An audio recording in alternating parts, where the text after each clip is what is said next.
अपने आज के लेक्चर में हम लोग एक नए तरह का मोशन देखेंगे विच इज़ कॉल्ड इरैटिक मोशन।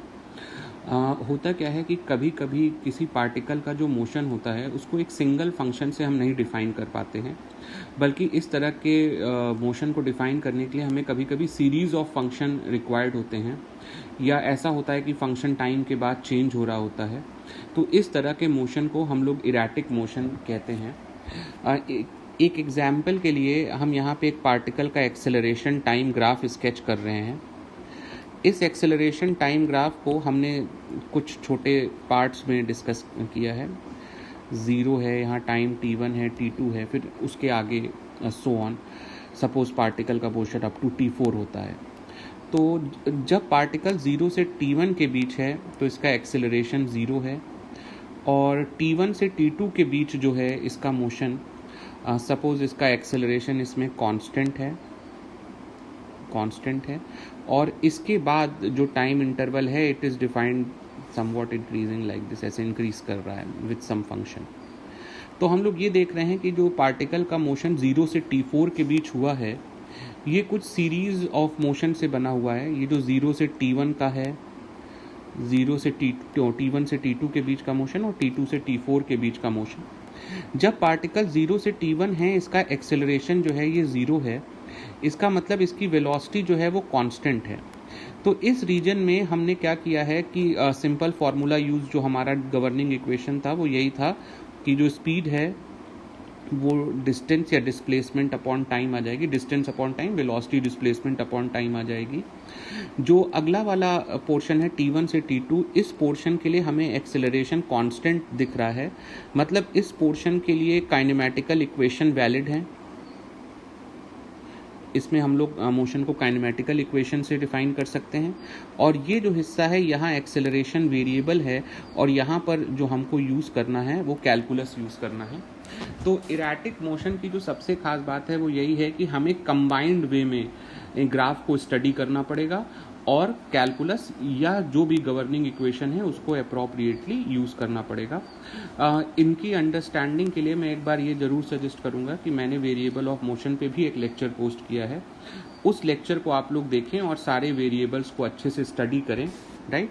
तो यहाँ पर हम लोग जो कैलकुलस वाला हिस्सा यूज़ करेंगे, तो क्या होता है कि जो वेरिएबल पोर्शन वाला हिस्सा है जहाँ पे एक्सेलरेशन वेरिएबल है, इसके लिए कैलकुलस में जो रिजल्ट्स हम लोग यूज़ करेंगे वो ये यूज़ करेंगे कि जो वेलोसिटी है v, इसको हम लोग एक्सप्रेस कर देंगे ds/dt, और जो एक्सेलरेशन है a, इसको हम लोग रिप्रेजेंट कर देंगे dv/dt।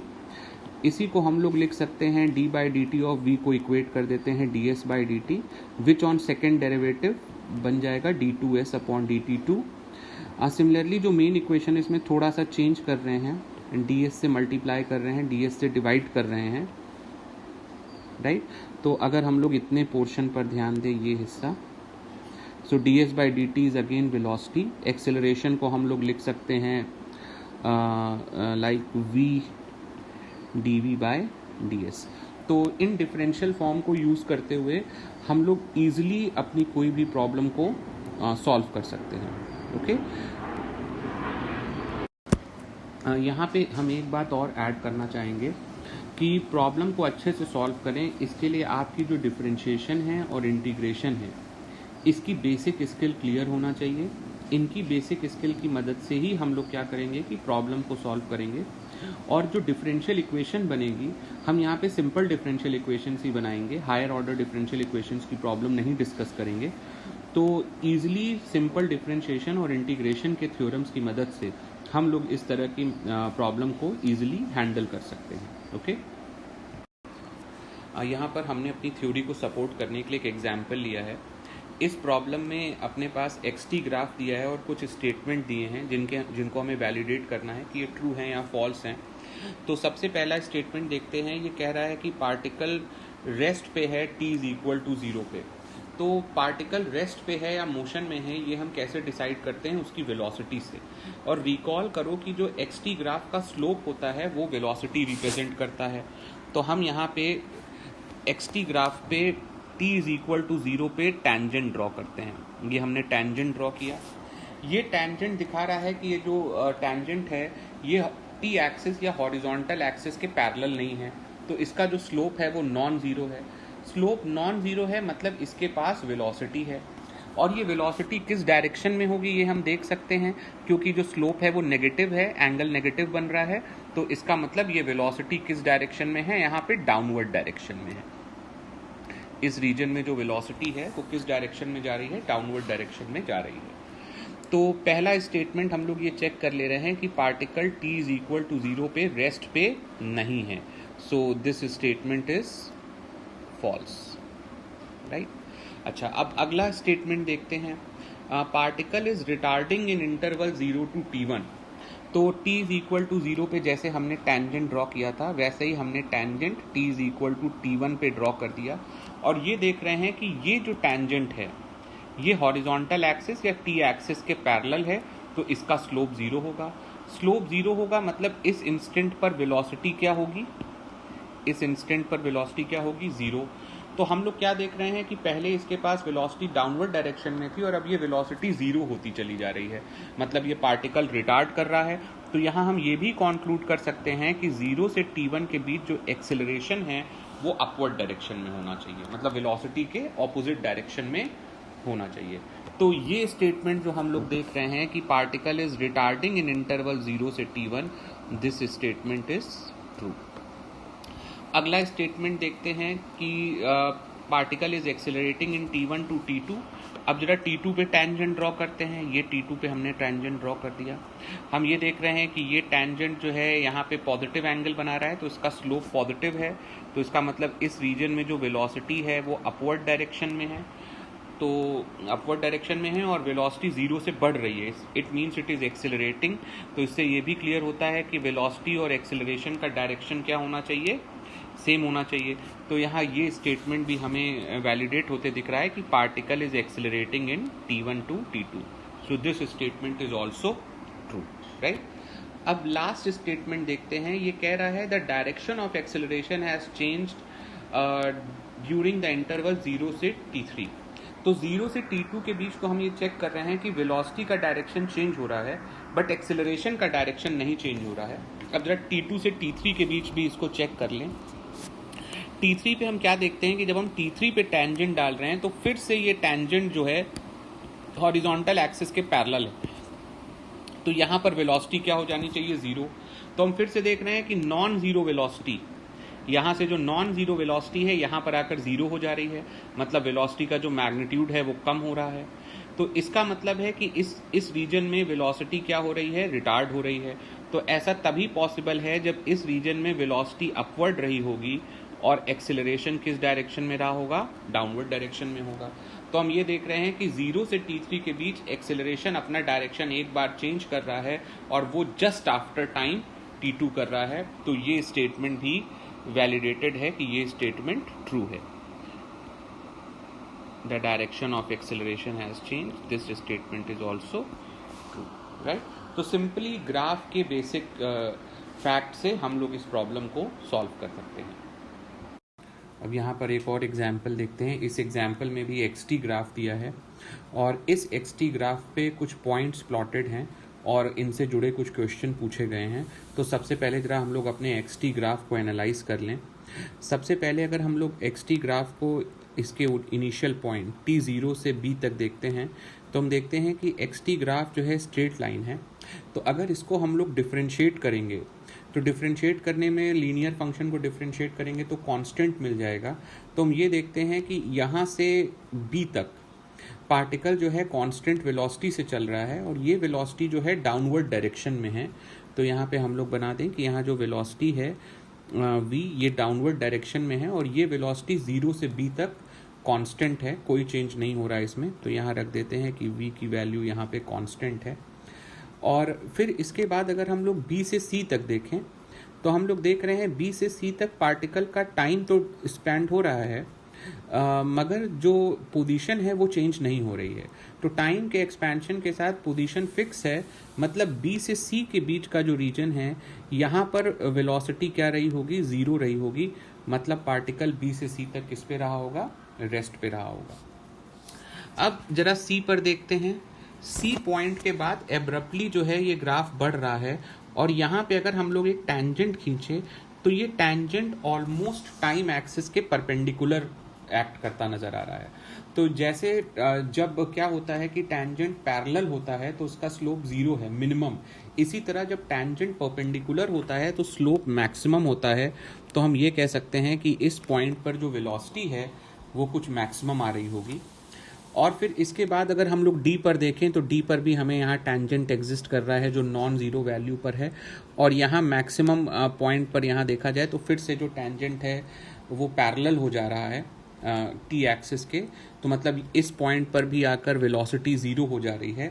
तो हम क्या देख रहे हैं कि सी से जब ये मैक्सिमम पॉइंट यहाँ तक पहुँच रहा है, सी से यहाँ मैक्सिमम पॉइंट तक पहुँच रहा है, तो पार्टिकल का रिटार्डेशन हो रहा है। तो इस जोन में भी हमको क्या नज़र आ रहा है, अगर हम लोग इस जोन को डिवाइड कर दें यहाँ पे इस एंड पे, तो इतने जोन में हमको नज़र आ रहा है कि जो वेलोसिटी है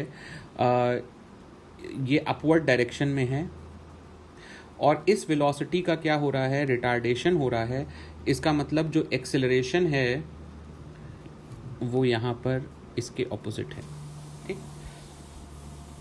सिमिलरली हम लोग यहाँ पर देख रहे हैं कि जो कर्व जो है इस पॉइंट से इस पॉइंट के बीच वापस यहाँ 0 वेलोसिटी पर आ रहा है। और अगर हम लोग यहाँ पे टैंजेंट ड्रॉ करें ई पॉइंट पर, यहाँ ई पॉइंट पे अगर हम टैंजेंट ड्रॉ करें तो ये टैंजेंट दिखा रहा है कि जो वेलोसिटी है ये डाउनवर्ड डायरेक्शन में है क्योंकि स्लोप नेगेटिव है, और वापस यहाँ पर मैक्सिमम पॉइंट पर पहुँच के, यहाँ मिनिमम वाला जो पॉइंट है यहाँ पहुँच के वेलोसिटी वापस 0 हो जा रही है। तो इस जगह पर हम क्या देख रहे हैं कि पार्टिकल रेस्ट से शुरू कर रहा है और रेस्ट पे ही आके ख़त्म हो रहा है। तो इस रीजन में हुआ क्या होगा कि पार्टिकल की वेलोसिटी एक बार बढ़ी होगी, पार्टिकल एक्सेलरेट किया होगा, और फिर उसके बाद बीच में किसी पॉइंट पर रिटार्ड करता हुआ सीधे 0 पर पहुंच गया होगा। एफ पॉइंट पे अगर हम लोग देखें तो एफ पॉइंट पे भी अगर हम लोग टैंजेंट ड्रॉ करते हैं तो ये टैंजेंट की फाइनाइट वैल्यू है और पॉजिटिव है। जी पर अगर हम लोग टैंजेंट ड्रॉ करते हैं तो यहाँ पर भी पॉजिटिव वैल्यू है और फाइनाइट है। एच पर जो है टैंजेंट ड्रॉ कर रहे हैं, वेलोसिटी नेगेटिव डायरेक्शन में आ जाएगी, वैल्यू फाइनाइट है। अब जरा हम लोग सारे पॉइंट्स को वन बाय वन देखते हैं। सबसे पहला पॉइंट पूछ रहा है कि हमें वो पॉइंट आइडेंटिफाई करना है जहाँ नेगेटिव वेलोसिटी है but acceleration is positive. Negative velocity है और एक्सेलरेशन पॉजिटिव है। तो ये हम कहाँ देख पा रहे हैं, ई पॉइंट पर अगर हम लोग देखें तो ई पॉइंट पर जो है हमें वेलोसिटी नेगेटिव नज़र आ रही है, राइट। बट क्योंकि फाइनली यहाँ क्या हो रहा है कि ई के बाद जब ये इस पॉइंट पर पहुँच रहा है तो वेलोसिटी 0 हो जा रही है। तो इसका मतलब क्या है कि इस रीजन में जो वेलोसिटी है वो नेगेटिव है, मतलब डाउनवर्ड डायरेक्शन में है, बट जो एक्सेलरेशन है वो पॉजिटिव डायरेक्शन में है। तो ई वो पॉइंट है जिसके पास नेगेटिव वेलोसिटी है मगर पॉजिटिव एक्सेलरेशन है। नेक्स्ट पार्ट क्या कहता है कि वो पॉइंट्स आइडेंटिफाई करने हैं जिसके पास पॉजिटिव वेलोसिटी है बट नेगेटिव एक्सेलरेशन है। एक ऐसा पॉइंट तो हमें यहीं दिख जा रहा है, डी वो पॉइंट है। और अगर हम लोग देखें तो जी पॉइंट को अगर देखें तो जी पॉइंट का भी जो स्लोप है वो पॉजिटिव है, तो जो वेलोसिटी है ये पॉजिटिव डायरेक्शन में है, मगर इवेंचुअली जब पार्टिकल यहाँ पीक पर पहुँच रहा है तो टैंजेंट हॉरिजॉन्टल हो जा रहा है, मतलब वेलोसिटी 0 हो जा रही है। तो इस रीजन में भी एक्सेलरेशन किस डायरेक्शन में होना चाहिए, नेगेटिव, तभी ये रिटार्ड होगा, पॉजिटिव वैल्यू तभी 0 पर पहुंचेगी। तो डी और जी वो पॉइंट्स हैं जिन पर हमको क्या देखने को मिल रहा है कि पॉजिटिव वेलोसिटी है और नेगेटिव एक्सेलरेशन है। और इसी तरह लास्ट पार्ट क्या कहता है, received a sharp blow for a negligible interval of time. तो ये बिल्कुल ईजिली यहाँ दिख रहा है सी पॉइंट पर। सी पॉइंट पर देखो, सी पॉइंट के जस्ट पहले पार्टिकल रेस्ट पे था और इसके बाद जस्ट इसका जो टैंजेंट है ऑलमोस्ट परपेंडिकुलर हो जा रहा है। तो टैंजेंट परपेंडिकुलर होने का मतलब है tan 90 which is almost infinity. तो इस पॉइंट पे बहुत शार्पली इसकी वेलोसिटी बढ़ी है। तो सी वो पॉइंट है जहाँ पे इसको शार्प ब्लो दिया गया है, राइट। तो इसी तरह से हम लोग ग्राफ को से स्टडी कर सकते हैं मोशन के बारे में through looking at its tangent और किस तरह से टैंजेंट की वैल्यू चेंज हो रही है। नेक्स्ट एग्जाम्पल देखते हैं। इस एग्जाम्पल में अपने पास एक्सेलरेशन और पोजीशन ग्राफ दिया है और particle x is equal to 0 से रेस्ट से चलता है और हमसे इसकी velocity x is equal to 10 पर पूछी गई है, तो हमें एक्सेलरेशन और पोजीशन का ग्राफ दिया है और हमसे वेलोसिटी पूछ रहा है। तो हम लोगों ने जो रिजल्ट डिराइव किया था a is equal to v dv by d s, तो यहाँ पे ds के बदले x ले रहे हैं क्योंकि पार्टिकल x एक्सिस पर चल रहा है। इसकी मदद से हम लोग वेलोसिटी निकाल सकते हैं। तो हमारे पास आ जाएगा v dv is equal to a dx, integrate कर दे रहे हैं दोनों साइड। 0 पर वेलोसिटी 0 है और 10 पर वेलोसिटी v हो जा रही है, तो ये आ जा रहा है v स्क्वायर बाई 2। और अगर आप नोटिस करेंगे तो 0 से 10 a dx जो डेफिनेट इंटीग्रल है, this is representing area under the ax curve, right. तो area under the ax curve ये वैल्यू है, ये वैल्यू हम लोग इजीली कैलकुलेट कर सकते हैं। ये ट्रपीजियम है, तो half sum of parallel side that is 10 plus 8 into height which is 8, तो ये सॉल्व करने पे आ जाएगा 72। तो यहाँ पे v स्क्वायर बाई 2 को 72 रख दिया जाए तो सॉल्व करने पे अपने को v की वैल्यू मिल जाएगी 12 मीटर पर सेकेंड, राइट। आप अदरवाइज चाहो तो इसी इक्वेशन को डेफिनेट इंटीग्रल से भी सॉल्व कर सकते हैं। v स्क्वायर बाई 2 को हम लोग लिख सकते हैं 0 से 8, क्योंकि function x is equal to 8 पे चेंज हो रहा है। 0 से 8 के बीच में एक्सेलरेशन की वैल्यू 8 है, तो इट विल बी 8 dx, और प्लस 8 to 10 के बीच में जो इसकी वैल्यू है वो हो जाएगी 40 minus 4x into d x. इस इक्वेशन स्ट्रेट लाइन की इक्वेशन आप लोग निकाल लीजिएगा इस रेंज में। सिंपली इक्वेशन अप्लाई करना जो आपने बेसिक 10th क्लास में पढ़ी है, y minus y1 upon x minus x1 is equal to slope. तो ये जो इंटीग्रेट होगा, ये इंटीग्रेट होने पे हमारे पास आ जाएगा 8 dx को इंटीग्रेट करेंगे x 0 से 8 तक, प्लस 40 को इंटीग्रेट करेंगे 40x 8 to 10 के बीच, माइनस 4x को इंटीग्रेट करेंगे x स्क्वायर बाई 2 8 to 10 के बीच। सॉल्व करने पर हमको सेम रिजल्ट मिलेगा। नेक्स्ट प्रॉब्लम ये देखते हैं। इस प्रॉब्लम में क्या कहता है कि हमारे पास एक बीड है जो एक वायर पे ट्रैवल कर रही है जिसकी लेंथ L है। तो सपोज़ ये हम वायर को डिफ़ाइन कर रहे हैं और जो हमारा वायर है x इज़ इक्वल टू 0 से x is equal to L तक एक्सटेंड कर रहा है। यहाँ पर हम बीड की पोजीशन डिफ़ाइन कर रहे हैं, यहाँ बीच में कोई इंटरमीडिएट पोजीशन डिफ़ाइन कर दे रहे हैं। तो मान लेते हैं कि ये जो डिस्टेंस है यहाँ से x है, तो जो रिमेनिंग डिस्टेंस है L माइनस एक्स होगा। प्रॉब्लम का कहना है कि ये v0 स्पीड से स्टार्टअप करता है और जब x is equal to L पर पहुँचता है तो v0 बाई 2 इसका वेलोसिटी हो जाता है। प्रॉब्लम का क्या कहना है कि जो रिटार्डेशन है it is proportional to distance remaining to the right end. तो अकॉर्डिंग टू क्वेश्चन हमारे पास जो एक्सेलरेशन a है this is minus of k times L minus x, minus sign लगाया क्योंकि यहाँ रिटार्डेशन हो रहा है। तो हमारे पास एक्सेलरेशन और पोजीशन का फंक्शन है और वेलोसिटी हमको दी गई और हमसे पूछा है इनिशियल एक्सेलरेशन क्या है। तो इनिशियल एक्सेलरेशन जो है हमको मिलेगा a इनिशियल जो एग्जिस्ट करेगा x इज़ इक्वल टू 0 पे और इसकी वैल्यू मैग्नीट्यूड में आ जाएगी kl के बराबर। तो हम लोग अपनी बेसिक डिफरेंशियल इक्वेशन अप्लाई करते हैं। a को हम लोग लिख सकते हैं v dv by d x which is equal to minus k l minus x. इसको लिख देंगे v dv is equal to minus k l minus x into d x. जब x की वैल्यू 0 है तो वेलोसिटी v0 है, x की value जो है जब L हो जा रही है तो वेलोसिटी v0 बाई 2 हो जा रही है। तो यहाँ पर हमको सॉल्व करने पे मिल जाएगा half of v0 square by 4 minus v0 square minus k constant है बाहर आ जाएगा L square minus L square by 2। इस रिज़ल्ट को हम रीअरेंज करेंगे तो हमें के एल स्क्वायर की वैल्यू मिल जाएगी 3v0 स्क्वायर बाय 4, राइट। तो इनिशियल एक्सेलरेशन के एल है, इसकी वैल्यू आ जाएगी 3v0 स्क्वायर बाय 4l। तो इसकी मदद से हमको इनिशियल एक्सेलरेशन मिल जाएगा, राइट।